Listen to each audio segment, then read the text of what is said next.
ज़हरा की दुआ सबके लिए है, ये फर्शे अज़ा सबके लिए है, ज़हरा की दुआ सबके लिए है। लब्बैक हुसैन लब्बैक, हुसैन लब्बैक, हुसैन लब्बैक, हुसैन लब्बैक, हुसैन लब्बैक, हुसैन लब्बैक, हुसैन लब्बैक। औज़ु बिल्लाहि मिनश शैतानिर रजीम। बिस्मिल्लाहिर्रहमानिर्रहीम। अल्हम्दुलिल्लाहि रब्बिल आलमीन। सलातु वस्सलामु अला अशरफिल अंबिया'i वल मुरसलीन सय्यदना अबिल क़ासिम मुहम्मद।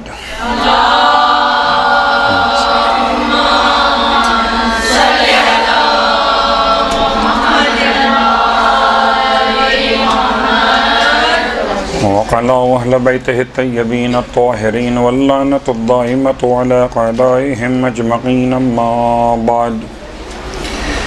फ़क़द क़ाल अल्लाहु तबारक व तआला फ़ी कलामिहिल हमीद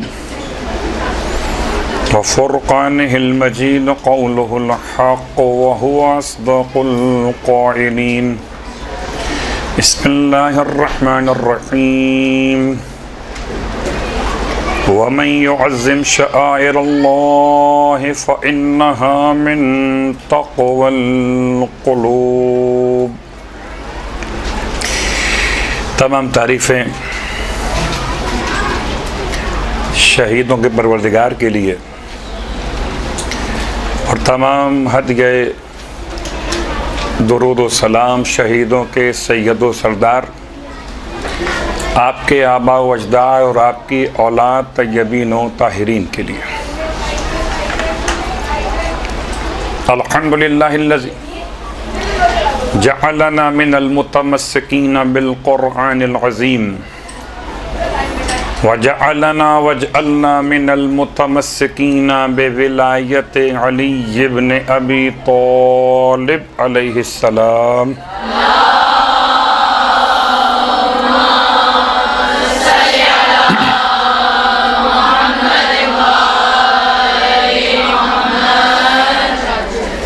अज़्ज़मल्लाहु उजूरना व उजूरकुम बिमुसाबिना बिल हुसैन व बिमुसाबिना बि अली इब्न अल हुसैन व जअलना व इय्याकुम इंशाअल्लाहु मिनत तालिबीन बिसअरिहिम अवलिय्यिहिम अल इमाम अल महदी मिन आल मुहम्मद अलैहिमुस्सलाम।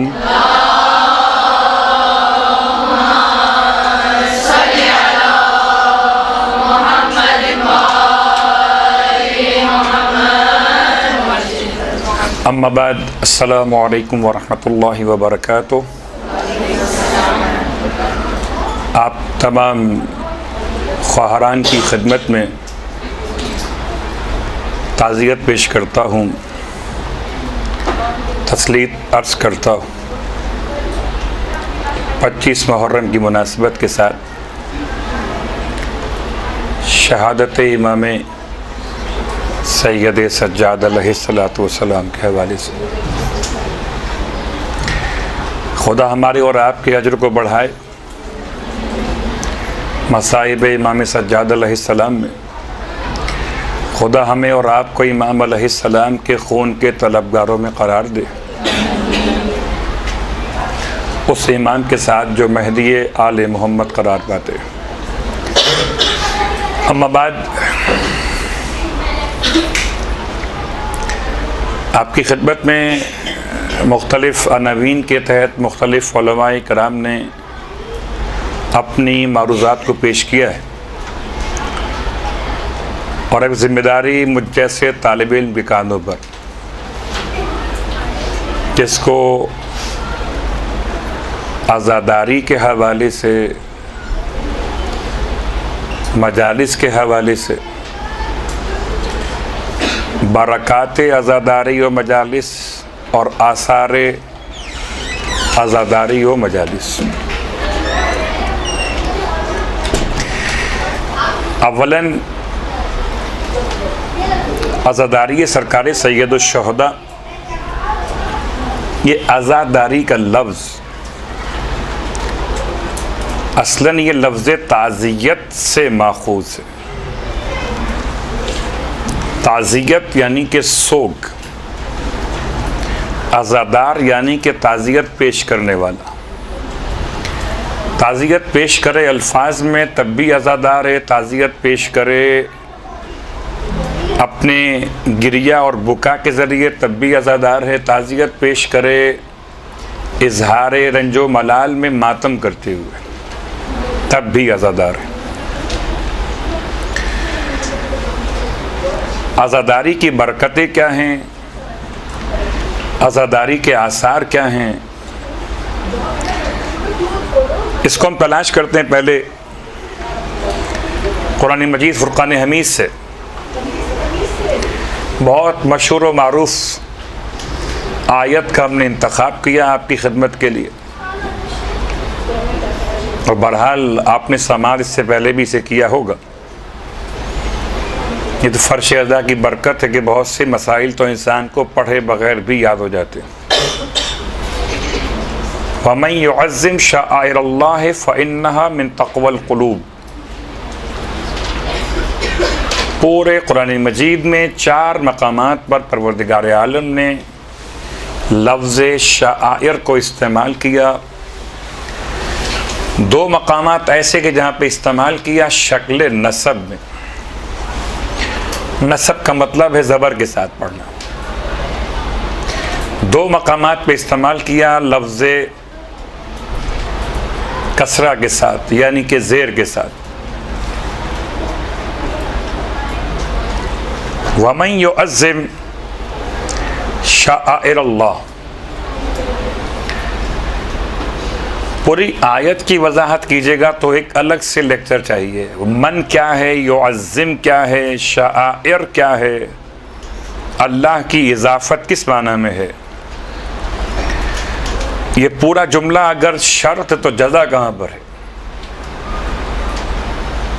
और जज़ा फ़इन्नहा मिन तक़वल क़ुलूब,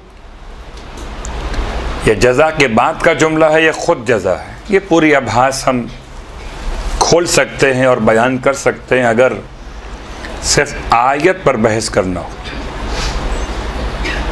आयत को छोड़ते हुए लफ्ज़ शआइर चूँकि आज़ादारी का उन्वान है। 2 मकामात सूरह हज के अंदर ही, एक आयत नंबर 34 और एक आयत नंबर 36।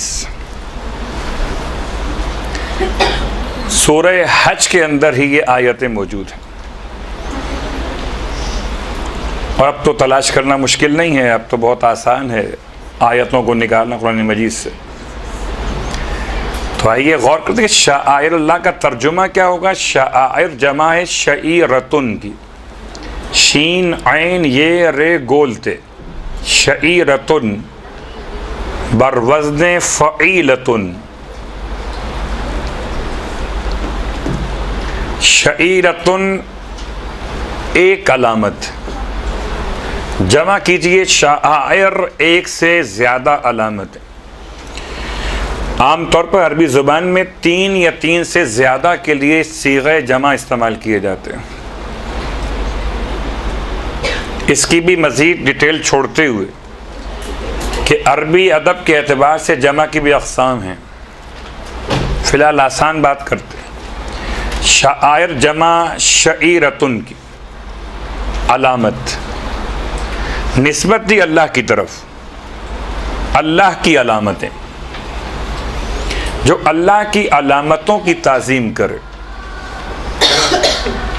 फ़इन्नहा मिन तक़वल क़ुलूब, अल्लाह की अलामतों की ताज़ीम करना दिलों का तक़वा है, दिलों के तक़वे में से है। मिन तक़वल क़ुलूब, अल्लाह की अलामतें क्या होती? एक आम इंसान की अलामतें, आम इंसान की अलामतें इंसान की शख्सियत के एतबार से होती। आपकी अलामत ऊंची आवाज़ से बात करते हैं, आपकी अलामत कि आप बहुत तेज़ तेज़ चलते, आपकी अलामत कि आपका कद बहुत ऊंचा है, आपकी अलामत कि आपको ये पसंद खाने में, ये पीने में। आपकी अलामत ये कि आपका लिबास, आपकी अलामत कि आपके लिए खुशबू का इंतखाब। ये अलामत इंसान की एक मिसालें। खुदा की अलामत क्या होंगी? ना वो कुछ खाता है, ना कुछ पीता है, ना लिबास, ना खुशबू का इस्तेमाल, ना उसके कद का मसला, ना उसके चलने की पहचान का मसला। उसकी अलामतें क्या? तो इसमें अलामतों में हम तलाश करते कि अलामतें क्या हैं, तो शायद हम नहीं पहुंच पाते। मुश्किल था हमारे लिए पहुंचना। इसलिए परवरदिगार आलम ने लफ्ज़ शायर को एक से ज़्यादा मकामात पे इस्तेमाल किया ताकि समझाए इंसान को। सूरह मुबारक अल बकरा में गालिबन आयत नंबर 158, इन्ना सफ़ा वल मरवता मिन शआइरिल्लाह, इन्ना सफ़ा वल मरवता मिन शआइरिल्लाह। हम नहीं समझ पा रहे थे कि अल्लाह की निशानी क्या होती है, अल्लाह की अलामत क्या होती है। अलामत तो उसकी जिसके नक्श कदम मिल सकते हो, अल्लाह के तो नक्श कदम नहीं हो सकते। तलाश किया तो कुरान ने समझा कि इन्ना सफ़ा वल मरवता, सफ़ा क्या है और मरवा क्या है। दो मुक़द्दस पहाड़ियाँ हैं मक्का मुकर्रमा के अंदर, मस्जिद हराम के बाहर। इन दो के दरमियान हज करने वाले के लिए, उम्रा करने वाले के लिए चलना इबादत करार पाया है। वाजिबात उम्रा, वाजिबात हज के एतबार से ये दो पहाड़ियां अल्लाह की अलामत। खूब, क्या अल्लाह यहां पर आया है? लफ्ज़ आया और आना और जाना अल्लाह के साथ मंसूब नहीं हो सकते, क्या नहीं? जैसे बैतुल्लाह अल्लाह का घर, कि अल्लाह वहां पर रहता है, जी नहीं। जो बैत के अंदर महदूद हो जाए वो खुदा नहीं है। फिर निस्बत,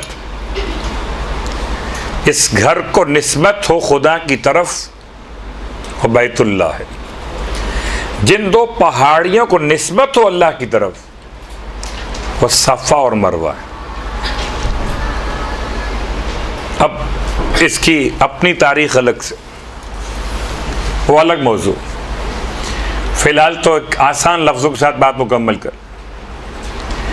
सफ़ा और मरवा दो पहाड़ियां मुराद हैं या इसके पीछे कोई और मफ़हूम भी है? सफ़ा मरकज़ उम्मीद रहमत इलाही, मरवा मरकज़ खौफ अज़ाब इलाही। और ये दो पहाड़ियां असलन इंसान की जिम्मेदारी समझाती हैं कि हर हज करने वाला, उम्रा करने वाला, खुदा के घर मेहमान बनने वाला दो बातें याद रखे, उम्मीद से खौफ की तरफ और खौफ से उम्मीद की तरफ। इसके दरमियान 7 दिन 7 चक्कर। ये 7 का मतलब 7 दिनों के लिए, दिनों से मिलकर हफ्ते बने, उससे महीने बने, उससे साल बने, जिंदगी बन गई। खुदा के हर मेहमान के लिए, खुदा के घर के हर ज़ायर के लिए दो बातें खास, एक खौफ खुदा, एक उम्मीद खुदा। उम्मीद भी खुदा से और खौफ भी खुदा से। सफ़ा वल मरवा मिन शआइरिल्लाह, एक मादी एतबार से ये दो पहाड़ियां। फमन हज्जल बैत अव इतमर फला जुनाह अलैहि अन यतवफ़ बिहिमा। जो शख्स भी हज करे या उम्रा करे उस पर कोई हरज नहीं है, कोई कबाहत नहीं है कि वो इन दोनों के दरमियान चक्कर लगाए। यह तो बात हो गई, निशानियों में एक दो नाम आ गए।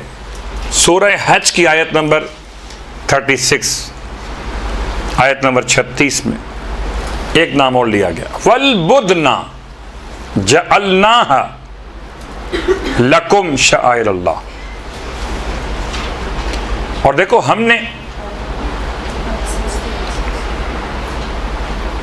उस हैवान को जो कुर्बान किया जाता है, वल बुदना सेहतमंद हैवान,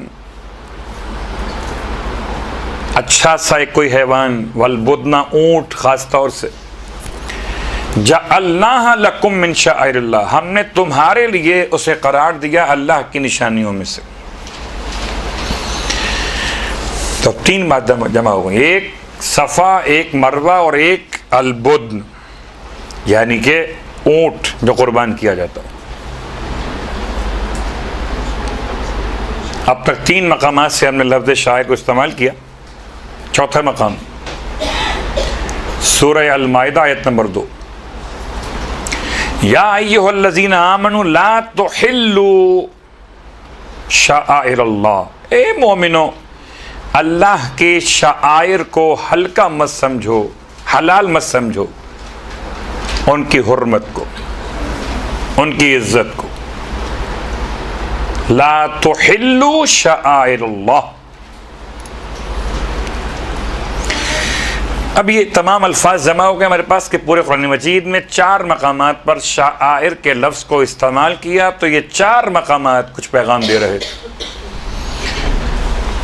अब ये बहस को यूं आगे बढ़ाते हैं कि क्या इससे मुराद सिर्फ हज है, सिर्फ उम्रा है, सिर्फ मक्का है, मदीना है, या कुर्बानी के हैवान हैं? क्या नहीं, हर वो चीज़, हत्ता कि देवबंद के उलमा ने भी और अहले हदीस के उलमा ने भी बहुत सारी बातों को शायर अल्लाह में शुमार किया, जिनमें अजान, इकामत, मस्जिद, नमाज, कुरान, रोज़े, ज़कात का अदा करना, हर वो अमल अल्लाह की निशानी। हम ये देखते हैं कि अल्लाह की निशानी अमल है या कोई आसार हैं। अमल आसार नहीं है, अमल का नतीजा आसार हो सकता है।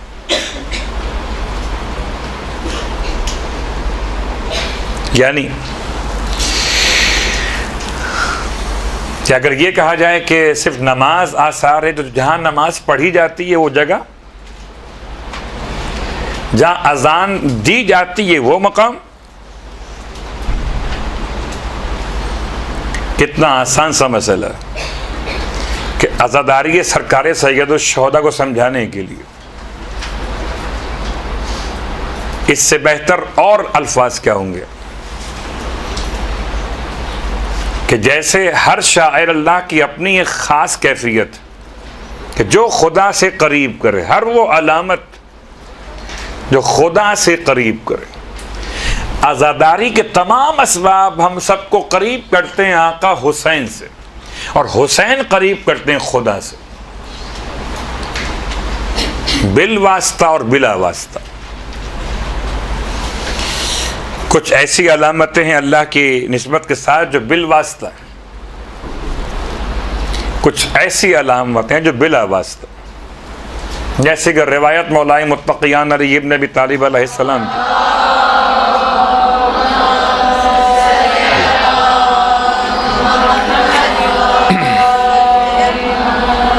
इरशाद फरमाते हैं मौला कि खाने खुदा के अतराफ में, खाने खुदा के ऊपर 120 रहमतें मुसलसल नाजिल हो रही हैं। 120 रहमतें। मौला 120 रहमतों से मुराद क्या है? क्या 60 रहमतें उनके लिए जो खाने खुदा का तवाफ कर रहे, 40 रहमतें उनके लिए जो मस्जिद हराम में नमाज पढ़ रहे, और 20 रहमतें उनके लिए जो सिर्फ बैठकर खाने काबा की ज़ियारत कर रहे। तो खाने काबा की ज़ियारत खुदा की ज़ियारत नहीं है, खुदा की निशानी की ज़ियारत है कि खाने काबा को देखकर अगर खुदा याद ना आए तो ये इबादत नहीं है। फिर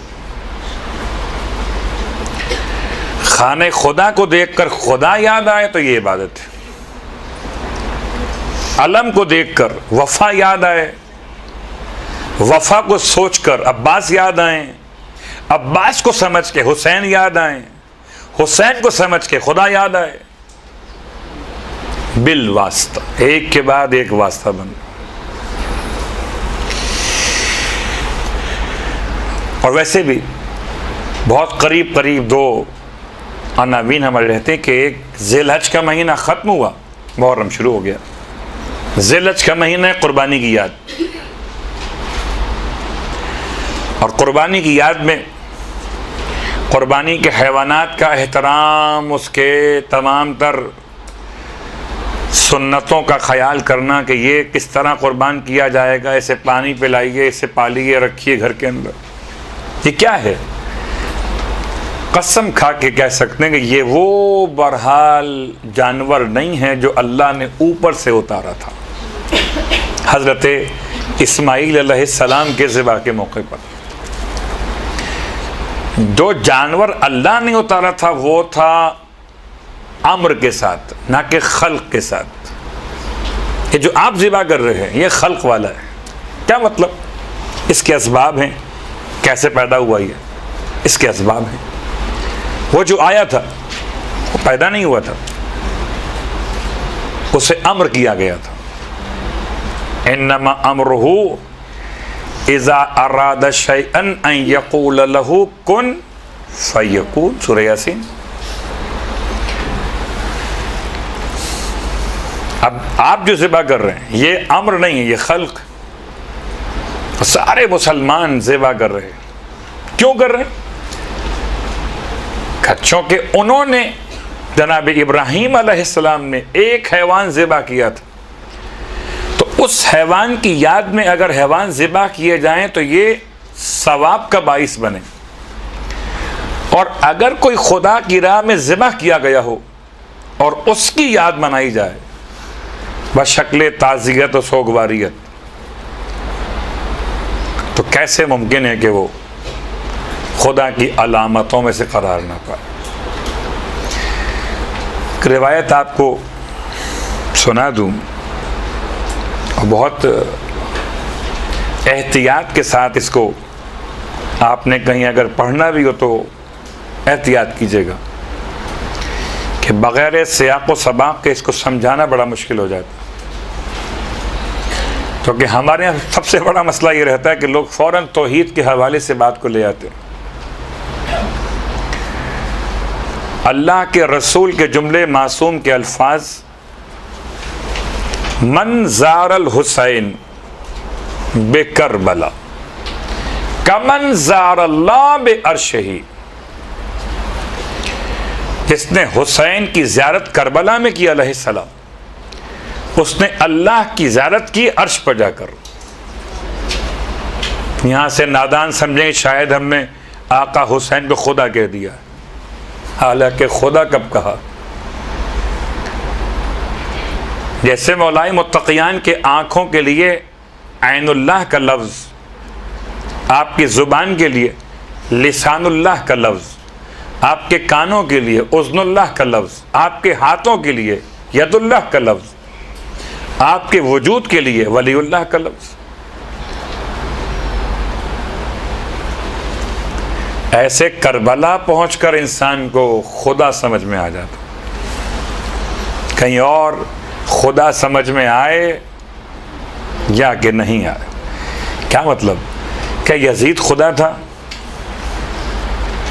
क्या साहिबान इख्तिदार नमरूद व शद्दाद, फ़िरऔन इला आखिर, हामान, क्या ये सब खुदा थे? क्या नहीं, ये खुदा नहीं थे। खुदा की तरह की ताकत लेकर अपने आप को खुदा कहलवाते थे और सारे अंबिया के खिलाफ जुल्म करते थे। ऐसा लगता था जैसे वाक़ईन यही तो खुदा हैं। नबी क्या हैं? मग़लूब दिखाई देते थे, शहीद हो गए, ज़िबा कर दिए गए। लेकिन करबला में सरकार सैयद शुहदा की अज़मत ने समझाया कि नहीं, खुदा वो नहीं है, खुदा वो जिससे हुसैन सजदा करे। और आज यजीदियत हो या यजीद के चाहने वाले हो, ये सब के सब मखलूब हैं और हुसैन अलैहिस्सलातु वस्सलाम का जिक्र गालिब है। तो अज़ादारी के हवाले से ज़रा सी बात की तमहीद में चली गई। बरक़ात क्या है, आसार क्या है? आसार तो बहुत वाज़ेह। उन आसार के लिए पहले हम एक हदीस पढ़ेंगे, और ये हदीस इमाम रज़ा अलैहिस्सलातु वस्सलाम की।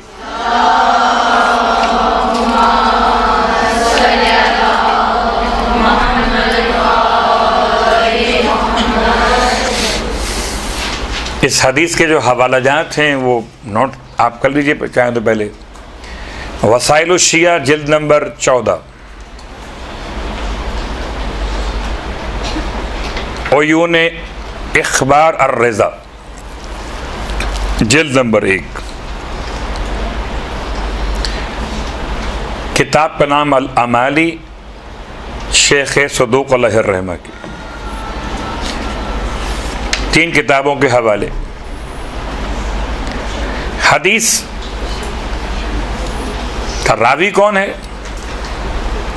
रावी हैं रैयान इब्ने शबीब।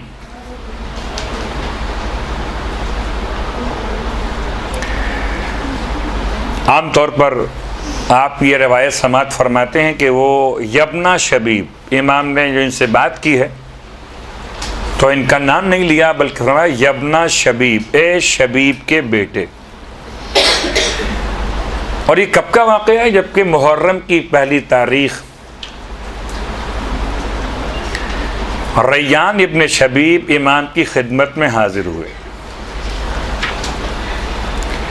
और इमाम अलैहिस्सलाम से पहली मुहर्रम के हवाले से गुफ्तगू हुई। ये बहुत तवील रिवायत का खुलासा बाज़ जुमलात हम बयान कर रहे हैं।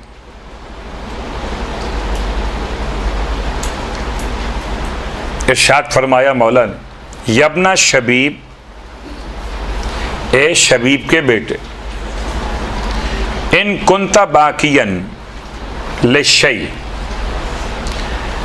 तर्जुमा, अगर तू रोना चाहता हो किसी भी चीज पर, किसी भी हवाले से, फबकी लिल हुसैन इब्न अली, बस तुझे चाहिए कि हुसैन इब्न अली पे रोया कर। ऐसा औकात लोग अजीब व गरीब सी बातें आपसे करते हैं कि जी रोना है तो पहले सोचिए। कभी सोच के रोया नहीं जाता, बल्कि अगर इंसान का कल्ब इमाम से मोहब्बत की अलामत बन रहा तो आंसू आ जाते हैं। अब ये मजलिस शर्त नहीं है रोने के लिए, ना मुहर्रम शर्त है, ना फर्श अज़ा शर्त है। अगर किसी बात पर रोना आ रहा हो, अगर हम ख़वातीन की बात करें तो घर में कोई मसला हो, वालिदैन के साथ हो, भाइयों के साथ हो, या आपस में कोई बात किसी की बुरी लग गई हो, किसी बात पर रोने के लिए चाहता हो, इमाम फरमाते हैं अगर किसी बात पर रोना चाहते हो या अपना शबीब, तो सारी बातों को छोड़कर रो हुसैन इब्न अली पर। अब फरमाते हैं फ़इन्नहु ज़ुबिहा, कि हुसैन इब्न अली को ऐसे ज़िबह किया गया कमा युज़बहुल कब्शु, जैसे कि ज़िबह किया जाता था हैवानात को, गोस्फंद को। वक़ुतिल मअहू, और उनके साथ कत्ल किया गया, मिन अहले बैतिही, उनके अहले बैत में से, समानियता अशरा रजुलन, 18 लोगों को।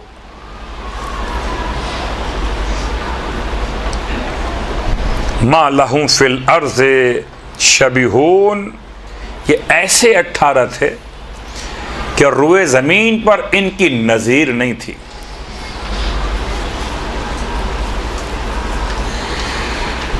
अब अंदाज़ा कीजिए कि करबला में एक सरकारी सैयद शहदा नहीं, आपके साथ ऐसे 18 लोग शहीद किए गए जिनके लिए इमाम फरमाते कि उनकी रूह ज़मीन पर कोई नज़ीर नहीं थी। अल्लाहु अकबर। फिर फरमाते हैं वलक़द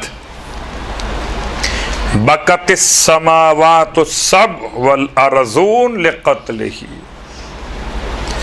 और बतहक़ीक़ सातों आसमान और सातों ज़मीनें क़त्ल हुसैन पर रोए।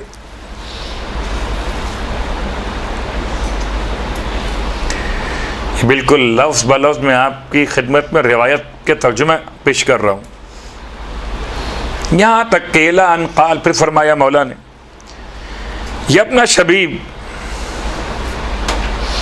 इन बकैत अलल हुसैन, अगर तू रोए हुसैन अलैहिस्सलाम पर, हत्ता तसीरा दुमुअका अला खद्दैक, यहाँ तक कि तेरी आंखों से आंसू निकलकर रुखसार पर आ जाए।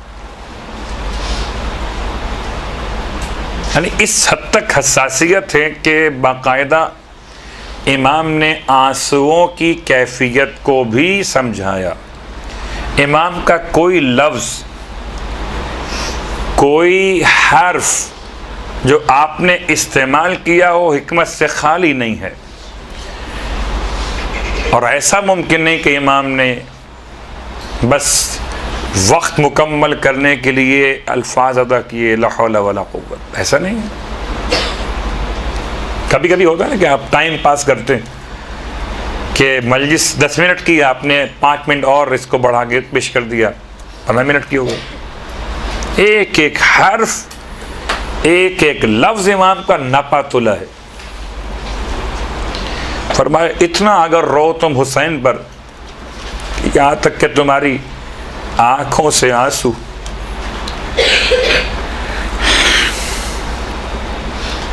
इतने बहें कि तुम्हारी रुखसार तक आ जाए। खद्दैक, आमतौर पर रुखसार का तर्जुमा हम समझते हैं शायद कि इंसान के चेहरे का वो हिस्सा जो नीचे तरफ होता।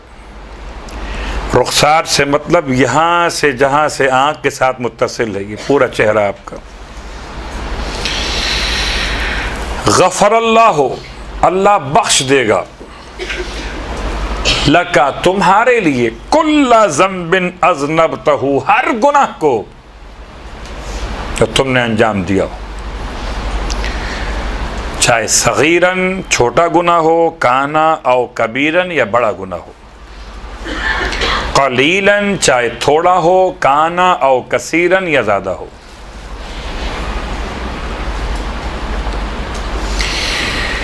आज़ादारी के आसार, आज़ादारी की बरकतें, इंसान अगर इमाम पर रोए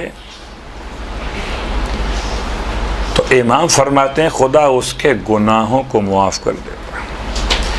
ये बात आप तालिबात के इल्म में रहती है, और बहरहाल आपसे ज़्यादा बेहतर और कौन जान सके। ये आम मजमा नहीं है जिसकी हम बात करें, आपकी बात हो रही है कि जब कभी कोई हदीस पढ़ी जाती है कि गुनाह मुआफ़ हो जाते हैं, तो जहन में बात याद रखिए जिन गुनाहों का ताल्लुक़ इंसान और खुदा के दरमियान है। बाज़ गुनाह ऐसे भी हो सकते हैं जो इंसान के इंसान से मुताल्लिक़ हैं, उनका मसला इस हदीस में नहीं है।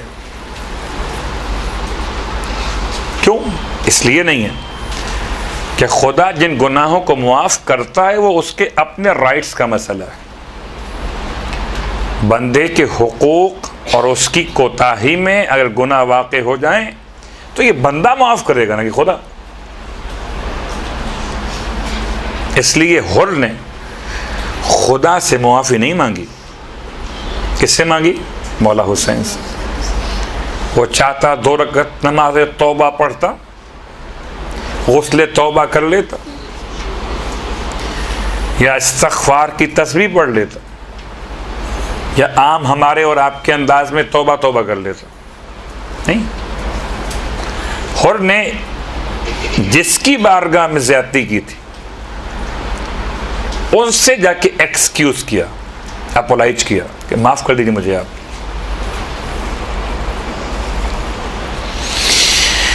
ये अपना शबीब, फिर इमाम फरमाते हैं शबीब के बेटे, इन सर्र का आसार क्या हैं, बरकतें क्या हैं अज़ादारी की। इमाम फरमाते हैं अगर तुम ये बात पसंद करते हो, इन सर्र का, अगर तुम्हें अच्छी लगती है ये बात कि अन तल्क़ल्लाह अज़्ज़ व जल, कि तुम अल्लाह से मुलाकात करो, वला ज़म्बा अलैक, और तुम पर कोई गुनाह न हो, तुम अल्लाह से ऐसे मुलाकात करो कि तुम पर कोई गुनाह बाकी न हो। फज़ुरिल हुसैन, तो तुम्हें चाहिए कि हुसैन की ज़ियारत किया करो।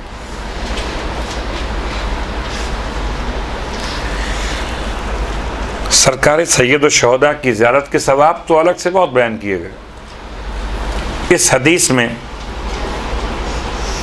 और जैसे कि आपके इल्म में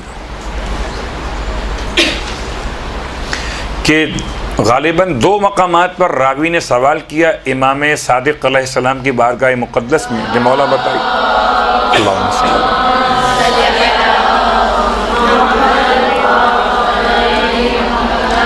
एक ज़ियारत आशुरा के हवाले से और एक ज़ियारत नीम शाबान के हवाले से, कि करबला नहीं जा सकते हैं तो क्या करें।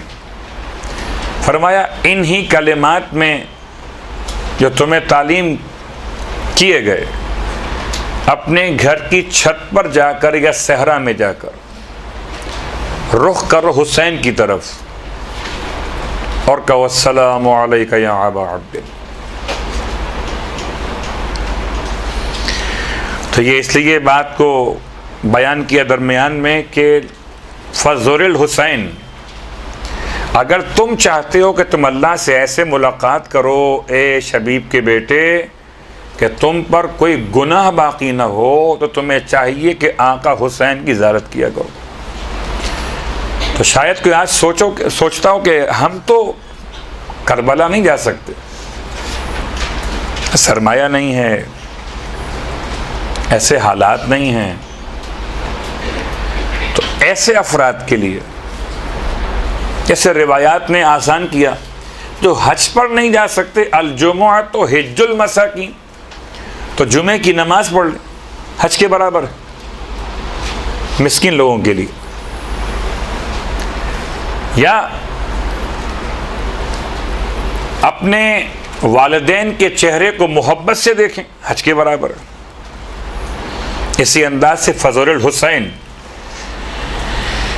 बस ज़ियारत कर हुसैन अलैहिस्सलाम की। जब ना शबीब इन सर्र का, अगर तू चाहता है कि तू इस बात पर खुश हो जाए कि अन तस्कुनल गुरफ, क्या रहे उन कमरों में,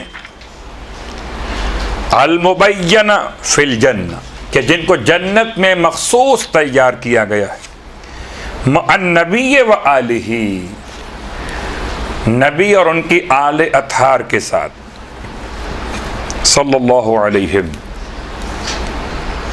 फल अन क़तलतल हुसैन,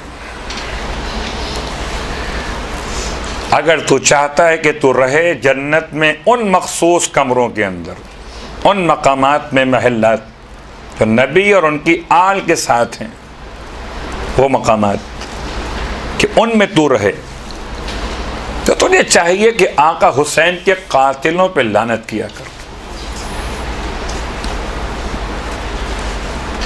ये अपना शबीब, ए शबीब के बेटे, इन सर्र का। मगर इससे पहले एक जुमला आपके लिए मुकम्मल कर दूं कि लानत का मतलब कोई गाली या बुरा लफ्ज़ नहीं है, ना कोई हाथ का इशारा करना, ना कोई और इधर उधर की बातें इसमें लेकर आना। लानत का बहुत आसान सा मतलब है, ये बद्दुआ है रहमत के मुकाबले पर। रहमत किसी के हक में दुआ करना, लानत किसी के हक में बद दुआ करना। अब वो आमतौर पर लोग इस बहस में पड़ जाते हैं कि मौलाना क्या पढ़ना चाहिए, अल्लाहुम्मा इल अन है या अल्लाहुम्मा अन है, ये अन है या लान है क्या? तो ये अवलन तो अदबी एतबार से लाना फ़ेल माजी है, यलअनु सीग़े मुज़ारे है, इससे मुखातिब तलअनु से इलअन बनेगा और इलअन सीग़े अम्र। जब सीग़े अम्र को आप मिलाएंगे अल्लाहुम्मा से, तो अल्लाहुम्मा के मिलाने के बाद इलअन का जो हमज़ा है, जो अलिफ, इसका जो कसरा या ज़ेर है ये ख़त्म हो जाएगा, नहीं पढ़ा जाएगा। तो अल्लाहुम्मा का मीम लाम से जाके मिल जाएगा, अल्लाहुम्मल अन। ये खाली अन नहीं है, अल्लाहुम्मा इलअन का ये मिला के पढ़ने का अंदाज है, अल्लाहुम्मल अन। और कभी अगर इसी में इंसान अपना टाइम ज़ाया कर दे कि ये इलन पढ़ना है कि लान पढ़ना है, क्या पढ़ना है, अन पढ़ना, तो उर्दू में पढ़ लीजिए। अगर आपको अरबी नहीं आती तो क्या हुआ, अल्लाह को उर्दू आती है,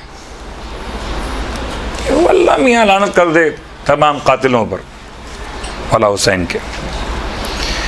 दूसरी बात, वो डरते हैं वो कि खाक शिफा की तस्बीह पर लान नहीं पढ़ना चाहिए। अजीब जहालत है। खाक शिफा की तस्बीह को तो खाली एज ए काउंटर दे रहे हैं आप, शुमार करने के लिए, ना कि उसको कोई खुदा न खास्ता अपने मौरद बहस करार दिया। नहीं, ऐसा नहीं, बल्कि शायद सवाब ज़्यादा है, नहीं यकीनन सवाब ज़्यादा है। किसी भी और काउंटर पर आप लान पढ़े, सवाब उसका अलग है, और अगर खाके शिफा से बनी हुई तस्बीह पर लान पढ़े, सवाब अलग।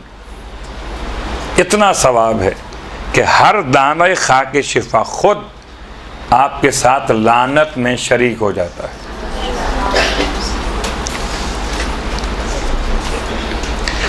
यब्न शबीब इन सर्रका अन यकून लक मिन सवाब, शबीब के बेटे अगर तुम चाहते हो, तुम्हें पसंद हो, अन यकून लक मिन सवाब, के तुम्हें मिल जाए सवाब वो, मिस्लो माँ के जो बराबर हो उसके, लेमन इस्तुशहिदा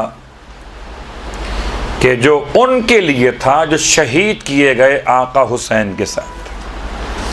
अगर तुम चाहते उतना सवाब जितना हबीब इब्ने मुज़ाहिर को मिला, अब ये हम खोल के बयान कर, जितना मुस्लिम इब्ने औसजा को मिला, जितना नाफे बिन हिलाल को मिला, अगर तुम चाहते हो कि तुम्हें इतना सवाब मिल जाए, उसका रास्ता भी है।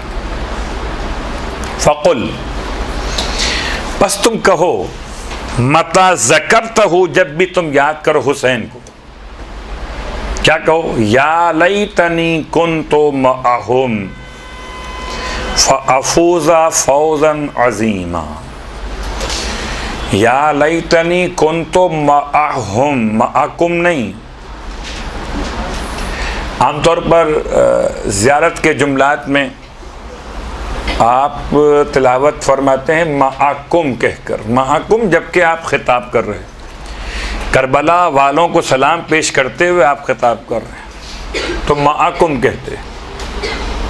फ़या लैतनी कुन्तु मअकुम फ़अफ़ूज़ मअकुम, ए अंसारान हुसैन, काश में आपके साथ होता तो अजीम कामयाबी को हासिल कर लेता।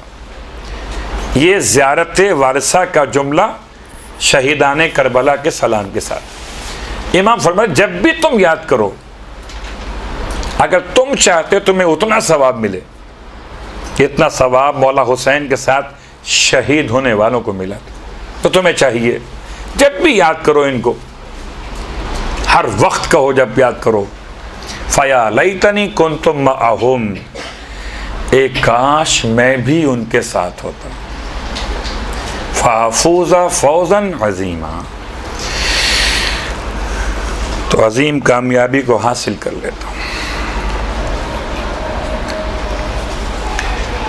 यब्न शबीब इन सर्रका अन तकूना माना फिर दरजात लोला फिल जनान। क्या आज़ादारी की बरकतें और सवाब है? फरमाया कि अगर तुम चाहते हो कि तुम हो हमारे साथ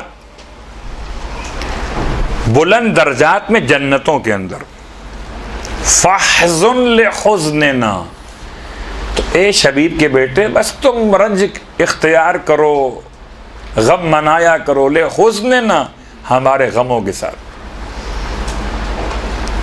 वफ़रह लिफ़रहिना, और खुशी मनाया करो हमारी खुशी के साथ।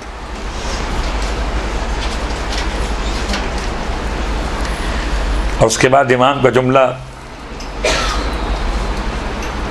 खुलासा इस पूरी हदीस का, लुब्बे लुबाब, नतीजा, वो अलैका बेविलायतना, और तुम पर वाजिब है हमारी विलायत।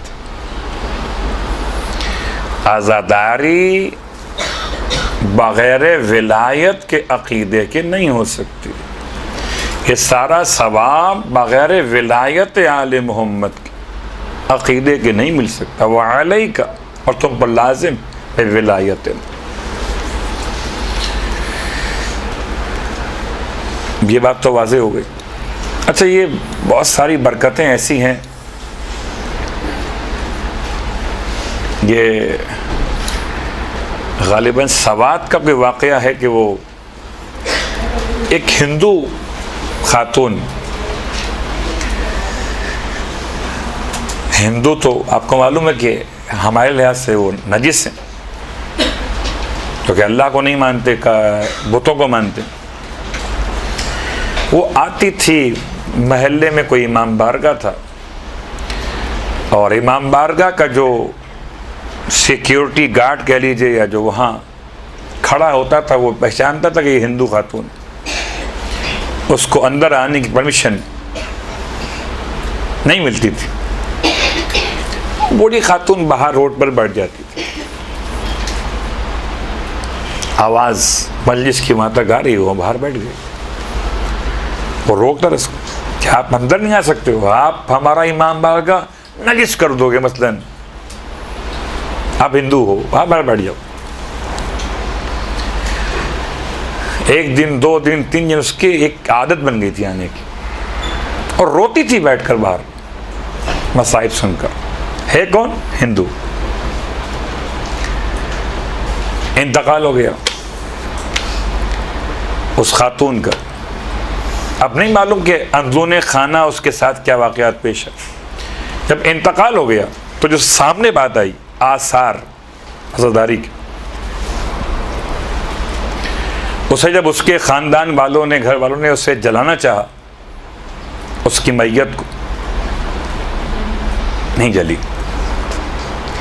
लकड़ियाँ इतनी इस्तेमाल की, मगर वो लकड़ियाँ सब जल गईं, खातून का जिस्म नहीं जला। वो अपने जो उनके ख़ास पिंडत जी होते हैं वहाँ तक ले गए। बड़ा अजीब मसला हो गया है कि हिंदू की मैयत है और जल नहीं रही हो। उसने पूछा उनके मजहबी रहनुमा ने कि इसने क्या किया था, ऐसा कोई काम किया था, कोई अजीब सा काम, कोई क्या मुसलमान हो गई थी, क्या कलमा पढ़ लिया था, क्या किया था इसने? क्या? कुछ नहीं मालूम। एक बात मालूम है कि महल्ले में इमाम बारगाह था, इमाम बारगाह के बाहर जाके बैठ जाती थी, अंदर जाने की परमिशन नहीं होती थी, और बाहर बैठ कर रोती थी जिक्र हुसैन सुनकर। पंडित जी ने कहा अब इससे वापस ले जाओ वहीं पर और उनके हवाले कर दो, इसे हम नहीं जला सकते। लाके उनके हवाले किया बारगाह वालों के, उसको कफन करके दफना दिया उसको। आसारे आज़ादारी जब किसी काफिर को मिलते हैं तो उसे इस्लाम मिल जाता है। चाहे हमें मालूम हो सके या मालूम ना हो सके। आसार आज़ादारी अगर वाक़ई के खुलूस के साथ सरकार सैयद शुहदा की याद में रोए तो उसका जिस्म जल नहीं सकता। इसलिए इमाम फरमाते हैं वालैका बेविलायतना, ये अपना शबीब तुम पर लाजिम है कि हमारी विलायत इख्तियार करो। ये सारी बातें आले मोहम्मद की विलायत के ज़ेल में हैं। आज़ादारी के ख़ास अनावीन जो बयान किए गए। आखिरी बात इमाम के अल्फाज मुकम्मल करते हुए फिर हम आज की मखसूस तारीख़ पर चंद बातें आपसे करेंगे।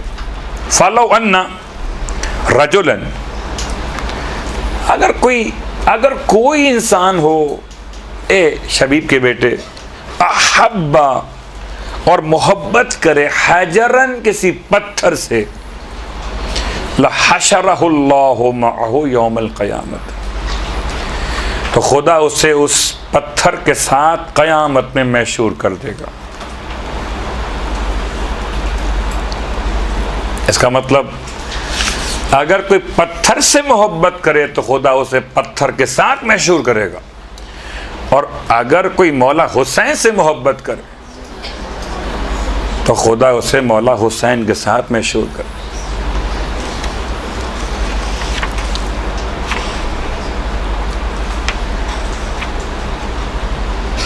तो आज़ादारी के आसार भी हैं, आज़ादारी की जो बरकतें हैं, बरकतों से मुराद अगर आप ये लीजिएगा जी, बरकत का मतलब ये हुआ कि माल में बरकत, बरकत का मतलब ये हुआ कि माशाअल्लाह औलादों में बरकत, बरकत का मतलब ये हुआ कि इंसान के मनसब में बरकत, तो ये भी ले सकते हैं। कोई अगर 1 दिरहम खर्च करे नाम हुसैन अलैहिस्सलाम पर तो उसे 70 गुना ज़्यादा खुदा माल दुनिया अता करता है। और हम तो ये देखते हैं कि बहरहाल जितनी बरकतें आज़ादारी की, जितने आसार आज़ादारी के, एक मादी एतबार से, एक मानवी एतबार से, मादी एतबार से जितना रिस्क नाम हुसैन पे बढ़ता है उतना किसी नाम पे नहीं बढ़ता। बड़े एहतराम के साथ कोई नाम खुदा पर भी इतना नहीं बढ़ता जितना लोग नाम हुसैन पर खिलाते हैं। ये मादी बरकत है। मानवी बरकत क्या है?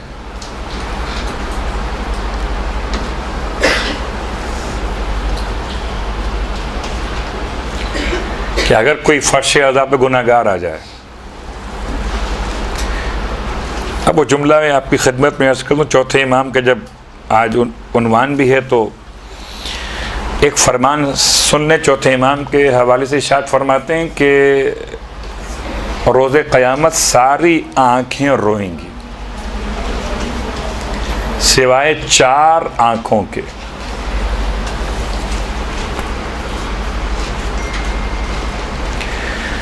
पहली कसम उन आँखों की जो क़यामत में रोएंगी नहीं बल्कि खुशी महसूस करेंगी,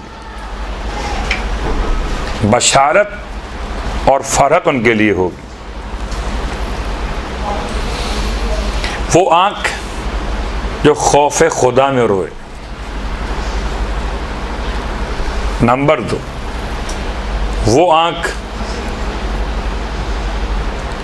कि जो खुदा के लिए अपने आप को मासियत से बचाए। नंबर 3, वो आँख जो राह खुदा में किसी हादसे का शिकार हो जाए, जख्मी हो जाए, ज़ाया हो जाए।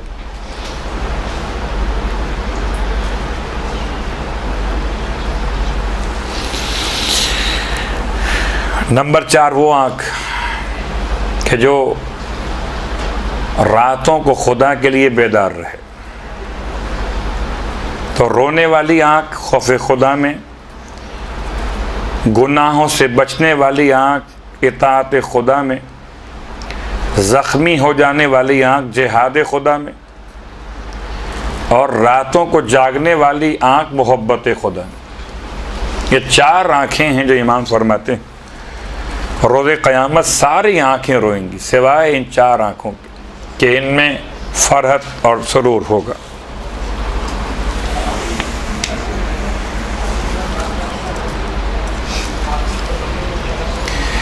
उसके बाद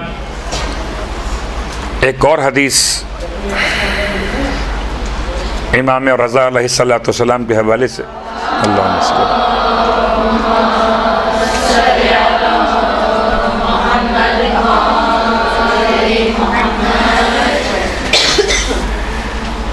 इरशाद फरमाते हैं मौला, और चूँकि हमारी और आपकी जो कैफियत है इतनी मार्फत नहीं है हमारे पास कि हम खौफ खुदा में रोएं। हमें खौफ खुदा में रोने के लिए बहुत वक्त चाहिए। इतनी मार्फत हो खुदावंद आलम की कि उसकी खौफ की कैफियत के साथ आंसू आँखों से आ सके। फरमाया कुल्लु आइनिन बाकियतुन यौमल क़यामत इल्ला आइनुन बकत अला मुसाबिल हुसैन। हर आँख रोज़े क़यामत रोएगी सिवाय उस आँख कि जो गम हुसैन में अश्कबार होती हो।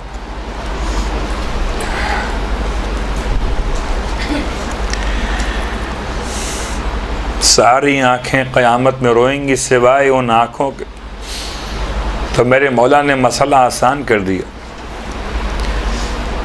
आज़ादारी के मानवी बरकतों में से एक बरकत ये भी है कि नाम हुसैन पर आँखों में आंसू आते हैं,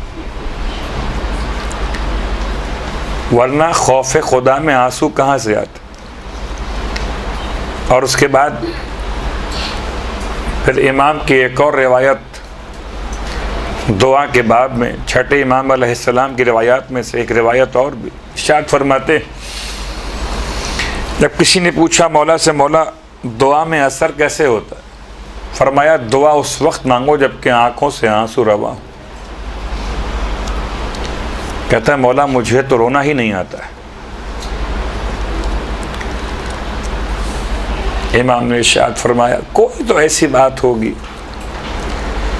कोई तो ऐसा वाक़या हुआ होगा तुम्हारी ज़िंदगी में, कोई ऐसी शख्सियत होगी इसको याद करके तुम्हारी आंखों में आंसू आ जाते। कहता है मौला हाँ, बहुत दिन पहले मेरे एक दोस्त का इंतकाल हो गया था, मुझे उससे बड़ी मोहब्बत थी, जब भी कभी उसको याद करता हूँ तो आंखों में आंसू आ जाते। तब इमाम ने इरशाद फरमाया पहले अपने दोस्त को याद करो, जब आंखों में आंसू आ जाएं फिर हाथ उठाकर खुदा से दुआ मांगो। मानवी बरकत आज़ादारी की इंसान की आंखों से आंसू आए, और जब दिल नर्म हुआ तो सख्ती कम हो गई, इंतकाम का जज्बा मान पड़ गया। किसी का हसद किसी के बारे में था तो उसका ख्याल दिल से जाता रहा।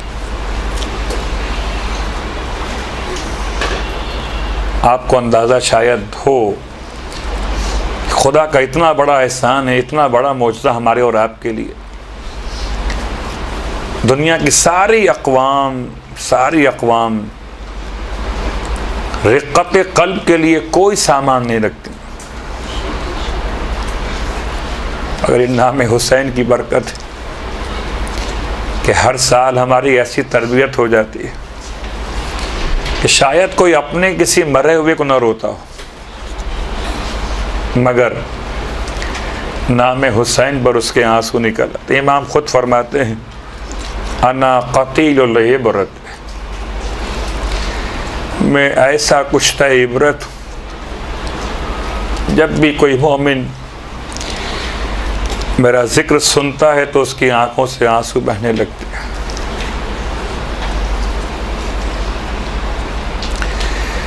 तो आज़ादारी के आसार बरकतों में से एक मादी आसार हैं कोई मौला से मकान मांग रहा हो, कोई मौला से पैसे मांग रहा हो, कोई मौला से औलाद मांग रहा हो। और एक मानवी बरकत है कि इंसान इतना बुलंद हो जाता। ये कहना आसान तो नहीं था ना, फया लैतनी कुन्तु माअहुम। करबला के शहीदों के साथ ये जुमला कहना आज के दौर में, वो सजदे कहाँ जो उन शहीदों ने किए थे। खास बरकत अज़ादारी की कि आज के दौर का इंसान अपने नाक़िस इबादतों के बावजूद ये जुमला कह सकता है, फया लैतनी कुन्तु माअकुम फ़ाफ़ूज़ माअकुम। ए अंसारान हुसैन, काश हम आपके साथ होते तो अजीम कामयाबी को हासिल कर लेते। और चूँकि चौथे इमाम के रोज़े शहादत भी है तो सिर्फ एक जुमला आपकी खिदमत में मौला के मसाइब का पढ़ देता हूँ, और ये भी हमारे उन्वान से बाहर नहीं है, हमारे उन्वान का हिस्सा है। क्योंकि आज़ादारी जितनी भी है जो मासूमीन की बारगाह से मिली है, उन सब के पहुंचाने वाले कौन? चौथे इमाम।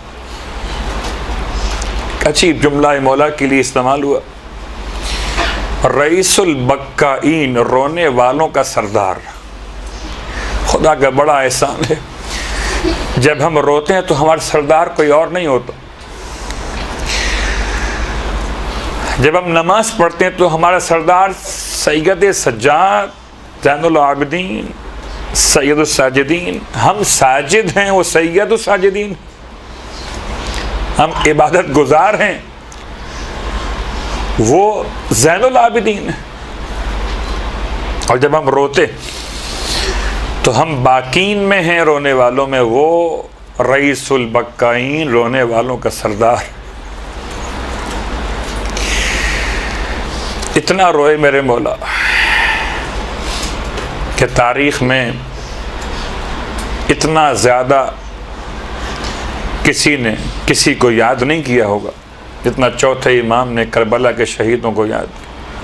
ये क्या था? ये मैसेज था, ये पैगाम था। इतना रोते थे, यहाँ तक कि ग़ुलामों ने कह दिया मौला से कि मौला और कितना रोइएगा। ऐसे लोग आपसे पूछते कितना रोइएगा। मुहर्रम 1 साल, मुहर्रम 2 साल, मुहर्रम 4 साल, 1 मजलिस, 2 मजलिस। इमाम ने एक जुमला इरशाद फरमाया था। इरशाद फरमाते हैं, याकूब नबी के 12 बेटों में से एक बेटा निगाहों से ओझल हो गया। इतना रोए कि आंखों की बीनाई चली गई। उससे पूछते हो कितना रोइएगा जिसके 18 यूसुफ करबला की खाक और खून में गलता हो गए। मेरे चौथे इमाम के सारे मसाइब तो अपने मकाम बने, सिर्फ एक मुसीबत। करबला में मेरे मौला हुसैन ने शहीदों की लाशें उठाए थे, और हर शहीद के लाशें को उठाते हुए मौला के तो हाथ खुले हुए थे। जिसको चाहा झुक के उठा लिया, जिसको चाहा बैठ के उठा लिया। लेकिन जिंदान शाम में सैयद सज्जाद ने अपनी बहन की मैयत को ऐसे उठाया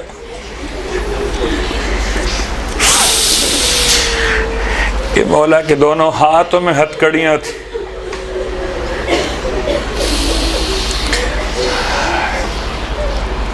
कोई इंसान कितना कितना गरीब कहा जाएगा, इतना गरीब कि अपनी बहन को कफन भी न दे सके। और कफन तो जब दिया जाए ना, जबकि वो जो बदन पे लिबास हो उसे उतारना मुमकिन हो। रिवायात मख्तल की बताती हैं कि जनाब सैयदा सकीना कि जिसमें मुक़द्दस में आपका लिबास आपके गोश्त में पैवस्ता हो गया था। लिबास उतारना मुमकिन न था जब तक कि गोश्त को बदन से जुदा न किया जाए।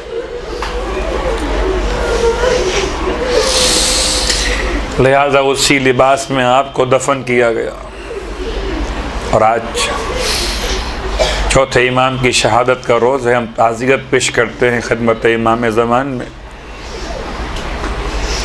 ताज़ियत पेश करते हैं तमाम शहीदान करबला की खिदमत में, ताज़ियत पेश करते तमाम ख़ानदान रिसालत की बारगाह में, ख़ास ताज़ियत पेश करते हैं इमाम मोहम्मद बाक़िर की खिदमत में,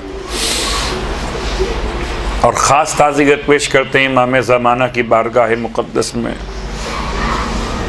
अज़्ज़मल्लाहु उजूरना व उजूरकुम बिमुसाबिना बिअली इब्नुल हुसैन।